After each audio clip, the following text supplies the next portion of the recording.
J'ai l'honneur, au nom du sénateur maire de Saint-Pierre, d'abord de vous accueillir ici dans cette maison du peuple, et ensuite d'être à côté de Jérôme Galabert et de son équipe pour bien montrer que la municipalité de Saint-Pierre continue à porter le sac qu'il faut de cette année. Ce jeudi matin, en compagnie des partenaires et des sponsors, s'est tenue la première conférence de presse dévoilant la programmation des artistes de cette 10e édition du Sakifo Music Festival qui se tiendra à Saint-Pierre le 7, 8 et 9 juin 2013. C'est une très bonne chose pour Saint-Pierre. Le Sakifo porte le nom de Saint-Pierre au-delà de l'océan Indien. Merci beaucoup Richville. Je suis très heureux d'être dans la Maison du Peuple. Je me sens bien à ma place dans la Maison du Peuple. Et très heureux d'être accueilli dans la Maison du Peuple de Saint-Pierre, où on a été accueilli en 2008 de fort belle manière. Et très heureux aussi de continuer le partenariat avec la ville de Saint-Pierre. Je voudrais remercier Orange particulièrement, parce que effectivement le fait de communiquer sur un axe qui est Orange cofondateur n'est pas, je l'ai déjà dit par le passé, n'est pas un vain mot. 10 ans de fidélité à un événement, que ce soit au niveau national ou au niveau local, ça n'est pas rien. Et je l'apprécie à sa juste valeur. Voilà le visuel du festival de cette année.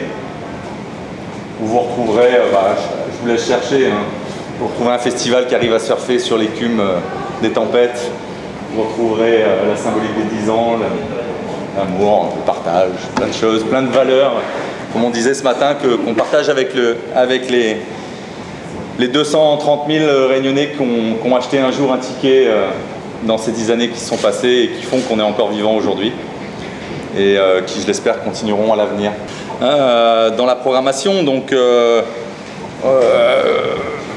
a priori, on aurait pu avoir Carlos Santana, Lenny Kravitz, Manu Chao, Prince, Bob Marley, Jimi Hendrix. Cela, non, c'est pas possible. Mais en lieu et place, avec les moyens qui sont les nôtres, on va essayer de concocter une belle édition. Autant vous le dire tout de suite, on a déjà dévoilé un certain nombre de noms, on va en dévoiler encore un peu ce matin. On se reverra, je l'espère, tout début avril, vers le 4 par là, pour la programmation complète.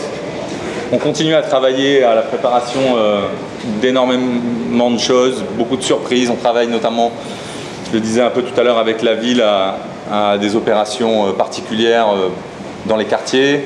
On travaille aussi avec l'OTI à des opérations particulières, une espèce de off dans les bars et restaurants de la ville. Pas mal d'actions culturelles qui se met en place. Et tout ça, en plus d'une partie de la programmation du festival, donc 7, le lapsus est intéressant, 7, 8, 9 juin, avec peut-être, réservé quand même votre soirée du 6, il n'est pas exclu qu'on ait une soirée un peu particulière à Ravine Blanche le 6 au soir. C'est encore un peu tôt, mais ça se dessine.